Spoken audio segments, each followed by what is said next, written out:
have it written down. She had who was gonna get such and such a ring, and who was gonna, but she didn't have that. It was a big piece of property.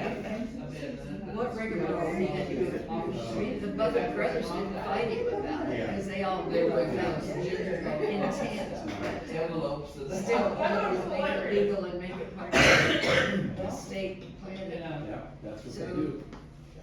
I've been trying to do everything down.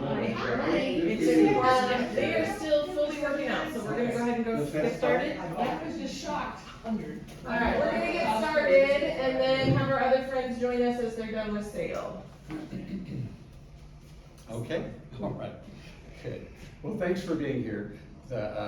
You made the first step, and I know you've been going through a process of various speakers and gathering information, all related to death and dying. So I think that's great, and Pastor Debbie for putting this all together. Because these are things that we don't think about, and today, or don't want to think about. So today we're going to talk about things that probably many of us don't want to think about. My name's Brian Ross, and I do the pre-arrangement planning at Jones & Jones Betts Funeral Home here in town, and others in the area as well. I've been doing this about almost 11 years now. Before that, I was a pastor for 26 years and did some foreign missionary work in Albania and Eastern Europe in the mid-1990s. So I got to the point where I felt that God was moving me in a different direction. I didn't know where that was, but I found out later it was moving me toward helping families in the pre-need and preparing them and helping walk them through in their families a very difficult situation when somebody passes. First, quick question: is anybody here? I know that some have, I'm sure, but others you've had experience arranging for a family member or a friend. Anyone else? I know that yes, all of you have been touched by that, and usually that's the case. The older we get, the more experience, unfortunately, we have in saying goodbye to our loved ones. It's just part of life. We're born, we live, we impact others, and then we say goodbye, and it's never easy to say goodbye. So one of the hardest things we have to do, and if you have children, you realize that, they're not real comfortable talking about this subject. It's like, oh, mom, oh, dad, we don't have to worry about that. We'll take care of everything. And the problem is they don't know what that means, taking care of everything. And so they come into it very unawares with good hearts and want to honor you and express their love in that way. But there's a lot they don't know about. So what I'm here to do today is kind of help you to kind of get an understanding and that you've experienced, and then some hopeful insight for the future that you can help walk your kids through this process as well in the best way possible. And the whole idea that I hear over and over is that they want a parent, a sibling wants to make it easier for those who are left behind. And I guess if I took a poll of all of you, you would probably say, I just want to make things easier for my kids or my family or my brother, whoever's going to take care of your arrangements at the time you pass away. So pre-planning, pre-arrangement, all means the same thing. It basically, you're creating a roadmap for your family to follow. You're documenting, you're instructing, you're signing paperwork, you're doing everything you can to make it just a little easier for those that you leave behind. The big question, I guess I'm going to start with this question is, and this is one we have to ask, and it's not an easy question to ask, because it kind of promotes us to start doing something. But the question is, if I died tomorrow, what would happen? What would happen? Would my family know what I wanted? Would my kids know who to call? Would they, is there a map? Do they have an understanding of what priorities happen after somebody passes away? All these things are things we don't necessarily talk about, but I've found that it's on the minds of most adult or senior citizens, I would say, because we're getting to that point where loved ones have passed away, parents have been gone for a while, And there's been a long time where there hasn't been a lot of death in the family. And now we look at our generation, we say, well, I guess, uh-oh, I'm next. You know? And so we need to start thinking about that. How can I make things better for my kids, or the ones that are going to take care of everything? So there are generally 5 aspects of funeral planning, and I want to talk about, kind of touch on all of those things. And then I want to give you opportunity to ask any questions that you have. We kind of want to keep the questions kind of more general than specific about my aunt so-and-so in Sarasota that wants this and did that. We want to make them so it's something that everyone here will appreciate and gather information from. Okay, so what I do is everything that a funeral director does, except I'm doing it ahead of time. You're doing it ahead of time. So rather than your family coming in and sitting down with the funeral director after you've passed away, you're sitting down with me ahead of time, making plans for them so they don't have to do that at the time. So we're looking at all kinds of people that I meet with. I meet with individuals like you, husbands and wives, who just say, I want to learn more. I want to know how I can be prepared. And so I meet with individuals. I meet with children who are planning for their parents. Sometimes the parents aren't able to make plans. They aren't able to communicate. Their health won't allow them to. And now it's the kids who have to take care of that. And so they want to learn as much as they can how they can help mom or dad through that process and do the best for them. I also meet with powers of attorney. Sometimes those are the children who are acting on behalf of the parents. Sometimes it's what we would call a guardian or a lawyer that is responsible for making these prearrangement plans. So all different kinds of people. I meet with people who are healthy, and I meet with people who are on hospice and know that the end is near. And believe me, from my perspective, it's much better to meet when you're healthy than it is, because that date is out there somewhere for all of us, but we don't know. When you're on hospice, when you're ill and going downhill, that meeting becomes much more difficult. Many more tears, many more hand-holding between the husband and the wife, very much more difficult. When I meet with families who are healthy, they just know they want to help their kids, the process is much easier on them. And that's what it's all about, is making the process easier for you as it is for your children down the road. So the first thing that I find in pre-planning, it gives peace of mind. Because whether you say it or not, we think about it. Especially when a loved one dies or someone close to us, we think about it. So your family is given the much needed direction and protection that they need. Direction to just say, I'm doing the right thing for mom or dad. And the protection they need to mean emotional protection and financial protection that says we don't have to worry about things because mom and dad have taken care of it. The peace of mind for your family. One of the things that I've experienced, and the funeral director's experience especially, is when somebody passes away and we follow up, they've chosen our funeral home, and we follow up with the family, and we're going to meet and take care of the arrangements. And there's nothing done ahead of time. The first thing we ask is, what would be the desire of your family and your parents? What would they have wanted? And then sometimes they say, well, we talked about it, and this is what they kind of decided they wanted. And others, it's like, we never talked about it.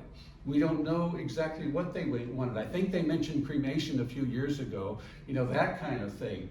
And so we're kind of starting from zero. So it's much better, of course, emotionally for your family to know they're doing the right thing, rather than sitting around the table going, what do you think they might have wanted? Then the emotional impact is, are we doing the right thing? Is this what mom or dad would approve of? And so it's very difficult not having a plan in place. Even if you don't meet officially with someone like me, just talking with your family, having things written down, giving them some direction, they're really looking for that when something like this happens. But better yet, have it prepared with a funeral home that will be able to document everything and make things easier. So there's a few scenarios that I've come across. is that for some families, they pre-plan. So one of the things I asked, I said, have you ever done this before? And have you ever pre-planned? And then someone will say, well, my mom, she pre-planned. And all we had to do was come into the funeral home and make sure everything was okay the way she planned. It was paid for, it was planned, we didn't have to wonder. And they go, it was great. And I just want to do this for my family. I want them to have the same experience. So generationally, their parents started a way of doing things is being prepared and taking care of those who follow after them. And then I talk with other families, and they say, you know, mom or dad passed away. It was a nightmare. We had no idea what they wanted. I was arguing with my brother. He wanted the blue casket. I wanted the red one. You know, all of those things happen because you're stressed. At the time, somebody you love, we all respond differently to grief. And so just not knowing can create difficulties. So some families, it was a disaster. Some families, everything went great. And the difference between the two usually is the level of pre-planning, level of knowing what mom or dad wanted. And so I even find things like it was easier than we expected. We never dreamed. Some families don't even know mom or dad pre-planned. I mean, they just get to the funeral home and say, wow, you know, what a gift. You know, the old saying, it's a gift that keeps on giving. Well, this is a gift, and it gives to generations to follow because they want to carry on that for their loved ones as well. So one thing we do is we make our wishes clear through pre-planning. And that means there's no doubt. So we document things. Everyone's on the same page. So one of the things that we would start off, we gathered personal information. This is information that the state requires for the certified death certificate. So we're asking things like, what did you do most of your life? What kind of work? Were you in military? Were you not? What's your full name? What are your parents' names? What's your mother's maiden name? Now, if the family comes in, they go, well, what was her maiden name? Grandma, you know? I mean, I don't know if many of us know our grandma's middle name, you know? So anyway, things like that. And now they have to stop, they have to go, because now it's important, it has to be done in a timely manner. So they go home, they're looking through, trying to find their mom's birth certificate that has their grandma's middle name, you know, or in their maiden name. So, I mean, those are things that just happen. Grandma, you know, mom would have known, but she's not here anymore to tell us. So those are things that we document. We're documenting if someone wants cremation, we want to get a cremation authorization signed, that you are giving us legal permission to do the cremation when needed. If you didn't sign that and you had 5 kids, we would need a majority of the children, which is 3 out of the 5, to sign that at the time before we can legally do the cremation. So let's say you have kids stranded on the 4 corners of the United States. They don't live here in Wenatchee.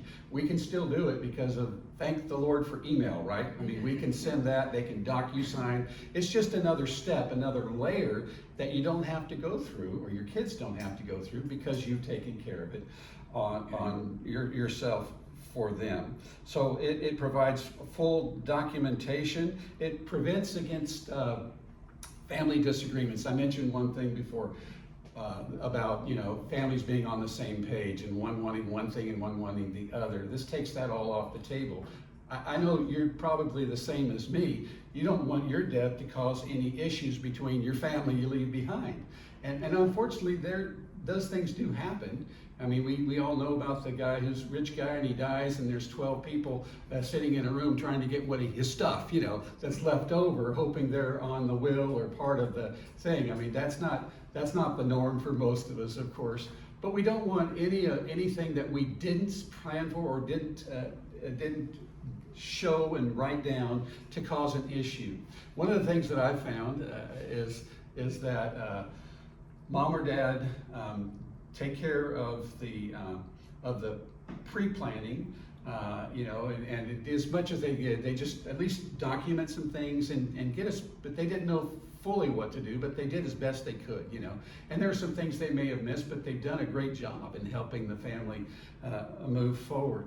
But then there was no payment or nothing set aside to cover their pre-planned and to cover their arrangements.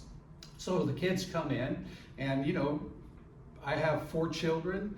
They're all with young families.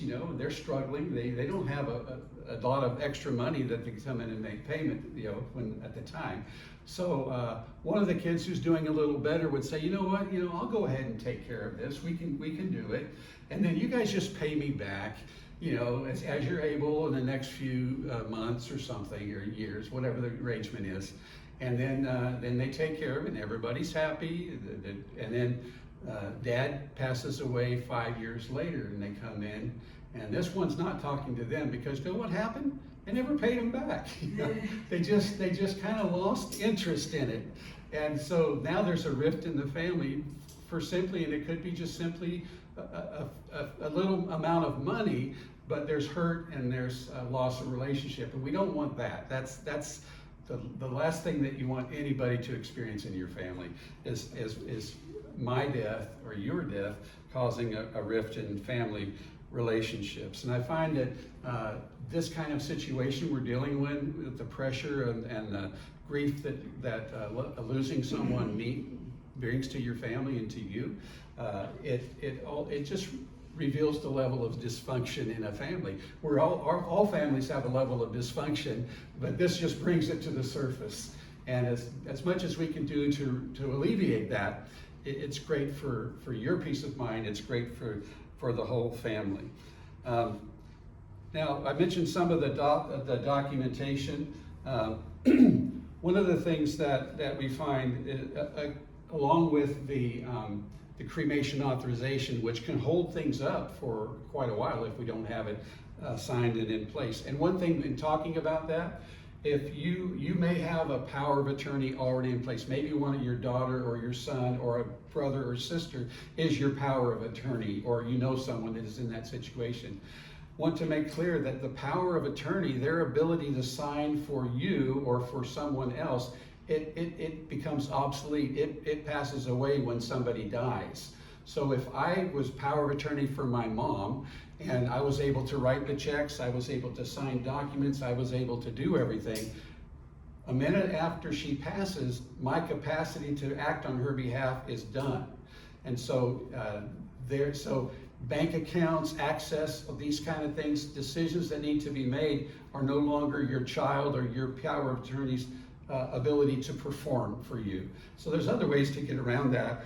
Executors have part of that, as well, but just that's something that people don't understand, because I get people say, well, I'll sign the cremation authorization form, but I'm not sure that I can do it now. Mom's not doing well, but I would say, if you have 20 minutes, come and sign the form while you're still the power of attorney, and then it'll be much helpful in carrying out the wishes that you've laid out for us. Another thing we do is we help military veterans. So when somebody passes away and they're military, or when I pre-plan, which is the best, we get a copy of your DD-214, your separation papers, and we put it in your file. There's a lot of benefits that an honorably discharged veteran receives. Most of them are burial benefits, depending on your level. If you retired military, there's more benefits than if you served 2, 3, 4, 5 years. So we look into that. But the basic military benefits, or veterans benefits, for what we're talking about are mainly burial benefits. There is a form you can fill out, and you can get some money toward your funeral expenses afterward, but they don't pay it ahead of time, so it's not included in our pre-planning. We have your DD-214, your separation papers. We can, as you have a memorial gathering, your celebration of life, or funeral service, we can order out 2 representatives from the military branch you served, and they will come and they will present a flag and fold the flag. They'll play taps. We'll order out the American Legion here in the area. They'll fire their rifles. I used to say, kind of jokingly, but they'll bring the firing squad for you, and they'll fire their rifles and they'll honor you the way a veteran should be honored. And we take care of all that. The family's not running around trying to do that. That's what we do, and we have everything documented ahead, so it makes it very simple. We're going to have military honors, and that's what you want. If you say, I don't really need all that, like my grandpa's, one of his words were, and I haven't heard in a long time, I don't need all that falderall. Anybody ever heard that word? My grandpa was born in 1898, so he's not with us, by the way, just to let you know. He passed away at 101 years old, but that was one of his favorite words. And it was interesting, about 2 weeks ago, I met with an older gentleman, and I said, do you want military honors, and he goes, I don't need all that falderall. And I thought, Grandpa, it's funny, but anyway. But so some people don't want all that. They just say, I don't need that. I served 3 years, and that's way behind me. Thankful that you have that for others, but not for me. Well, the least we can do is provide a flag for your family. So the tri-folded flag that you've seen, and we just do that very discreetly. If you have a service and you don't want any military there, afterward, when we're closing things down and stuff, we'll present the flag to the family, or sometimes we do it during the service if the family wants, and we just say, this is on behalf of his service to the government, thank you, or something like that. And very, very simple, but it's totally according to your pre-plan, your wish, that we carry out those plans. One of the things that, as we think about funding ahead of time, it's kind of like people, well, why would I want to pay for things ahead of time? Well, there's a lot of reasons. There's a couple very, very important. I mentioned the one where the family didn't have the funds to really be able to pay for that, so it kind of put them in a financial burden. When you set money aside ahead of time, they don't have to worry about that. They know that it's not only pre-planned, they're doing the right thing, but now it's pre-funded. And we honor, at Jones & Jones Vets, we honor our funding ahead of time. We don't raise our prices, so that you can be pretty confident in knowing that we'll take care of you. There are things that do go up, cemetery expenses, all the things that we don't control, but as far as our service to the family, when they make that commitment to us, we commit to those we pre-plan as well. So the one is that it's pre-funded. The other thing that we do with the funding, it's a insurance policy designed for funerals. Purple Cross is kind of a generic term for funeral insurance. You may have had loved ones who had that, but it's a number of different companies do that. But what we do is we place that funding in an irrevocable trust. And what that does, it means that the only value it has is to pay for your cremation or funeral services. So the value in that is it can't be touched for anything else. You just can't cash it out and go to Arizona or Hawaii. It's there to protect your family. And so we want it to be inaccessible in that degree. The second thing, which has become very important in my experience, is that it can't be taken by the state of Washington either. So let's say a scenario is that someone is healthy, and this happens often. I've been through this before with families I've helped. They're doing well, they sell their home because the home's just getting too big. They can't do the yard, they can't take care of everything, and they just can't do it physically. So they sell their home, they move into a living, it's not even assisted living, but what's the term for that? I'm just kind of, a retirement living home. And maybe it has an assisted living on one side, the full retirement where you're able to cook for yourselves and do everything. Then one of the spouses becomes ill, unable to care for themselves, so they move over to the assisted living part. And then all of a sudden, one of them maybe goes downhill, and now he or she has to be taken to the nursing home section of the. Well, each section has a different amount or money that costs. The more level of care, it gets more expensive. And then you get to the nursing home, the most expensive. Now, when they sold their home, they had more money than they ever had in their lives. They scrimped and saved, and they did everything they could, and they took care of their kids and all of that. That's the generation that we experienced as children of, and so, but there's a limit to that. because when you're paying $8, $10, $12,000 a month in a nursing home, it gets pretty unmanageable.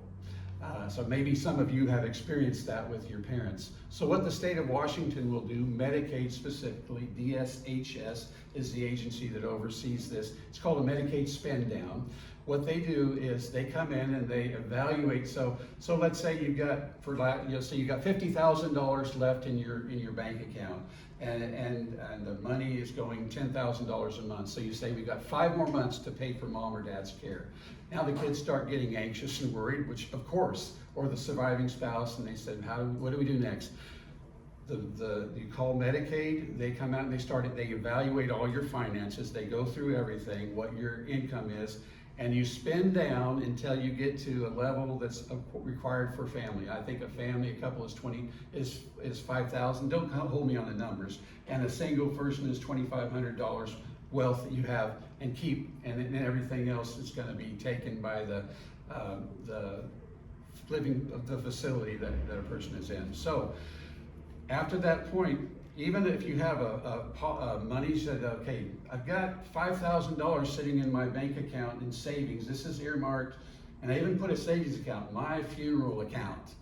And the state of Washington goes at that, it's not locked in. It can be used for anything. And so we'll just go ahead and take that money and pay for more of your nursing home. And then pretty soon there's no protection for that. Now the money you set aside for your funeral services is now being used to pay another half of a month for your nursing home. So that happens quite often. These are families I help. Now, how do we protect that money? We put it in a funeral policy, irrevocably assigned. It's an irrevocable trust. That's a big word. Irrevocable is what Medicaid looks at. And now it becomes exempt from their spend down requirements. So once it's in that trust, they can't touch it. It doesn't matter if you're in a nursing home or assisted living and they've been paying the bill for 20 years, that money will still be there in 20 years earmarked for your funeral service. So that's a really important thing that I definitely want you to get across to you. If you come to the point where mom and dad is in that situation, or you become in that situation and your kids are wondering, remember the word, irrevocable trust. And one thing that happened during COVID, we lost people, of course, that was horrible. But also, interestingly enough, remember when the government gave everybody $1,500 and they gave them another $1,000 or something like that? That was happening. These people were these elderly people were in rest homes and things like that, and now they've got $1,500 and it put them over their limit. Now what do we do? So I was getting calls. It's interesting. I was getting calls from family members saying, I heard you do irrevocable things. I need to protect this money, so we'll put it in mom or dad's funeral. So an unintended consequence was people got to set, if they didn't have money set aside already, they got to have a little bit so the family won't have to pay that much when their services come. So not even a terrible situation like that promoted the opportunity for families that didn't have any money set aside to be able to protect some money for their parents. Okay, so the question I get, I have a will, why do I have to worry about this? I've told my kids I want to be cremated, it's even in the will. Or I told my kids I want to be buried at Tahoma National Cemetery, it's in my will. And that's good, because that just helps get the information out. But when we think about what do I need to do first, everybody says, got to get my will done, right? I mean, is that what you think maybe?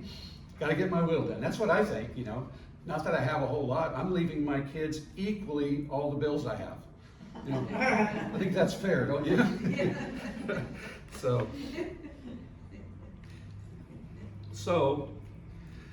the will is the first thing most of us think about. But a pre-plan works in conjunction with the will. They're hand in glove, because a will is meant to take care of your stuff, right? So gets this, he gets the property, she gets the car. We're going to sell this and put it in, everything that happens. That's what the will directs.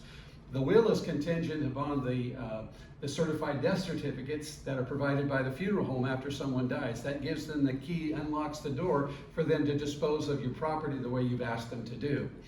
So a will takes care of your stuff, and a pre-plan takes care of you. It means, what do I do 5 minutes after someone passes away? Who do I call? What can they expect? What can my kids expect? What's the next step? So I'm going to give you just a real brief step, and you, those of you who have been through the process, I hope it won't be too boring, but just to those who haven't. We get the call. We understand it's the person wants to use our funeral facility. We call, we contact, maybe it's the hospital, maybe it's a home. Immediately we dispatch someone. Because we're local, we can be there usually within the hour. Even in poor weather, we have 4-wheel drive vehicles. We go up canyons, we get there. We're almost like the U.S. mail, you know. We're gonna get there one way or another. We haven't used sled dogs yet, but that could be a possibility. So anyway, we're gonna get there as quickly as we can. We're gonna treat the loved one with honor and respect, and we're going to make the process as good as we can for you. Then the funeral director will be following up with someone, with the family, and they'll say, when would you like to meet? We need to make arrangements. If you have a pre-plan, we've already gotten to our files and opened the pre-plan, and we know what to expect. So before you even get there, we know what your family, before your family gets there, we know what you wanted. So we're ahead of the game, you know, and helping to get the process going. Now we're sitting down with the family, and sometimes it's that day, the next morning, sometimes it's 2 days. You have the prerogative to say, you know what, I just can't do it right now. And we honor that, you know. We don't pressure anyone to come in when we have an opening. It's like, when you're ready, you know, especially if it's pre-planned, we have everything we need. We just want to verify things. And so sometimes we can do this over the phone with the pre-plan. We can do some of it even if you don't pre-plan over the phone, but we will need signatures and things when you don't pre-plan. When you pre-plan, we have all the signatures we need. We just have to verify information. So we create a working copy of the death certificate. If you can't come in, or your kids live all outside of the area, then we can email that to them. They say, yes, everything looks good. They email it back, and then we move the process forward. We don't have to ask for authorization to cremate and do any of that. It's already done. So again, making it easier for your family. Once we get everything done, the funeral director's job is to do logistics. If there's going to be a service, then he or she, we got a couple of great ones and others, great funeral directors in the valley. They will say, you know, where's it going to be? We start doing the logistics. We're calling the pastor, we're calling the cemetery, we're working with the family. We're doing everything. We're getting the obituary in the paper or the death notice. All those things are what funeral homes do. That's part of what we do. So in having that all done, then your family's not trying to do all those things. They may write the obituary, but one thing you can do is you can write your own obituary ahead of time. Anybody here have written their own obituary?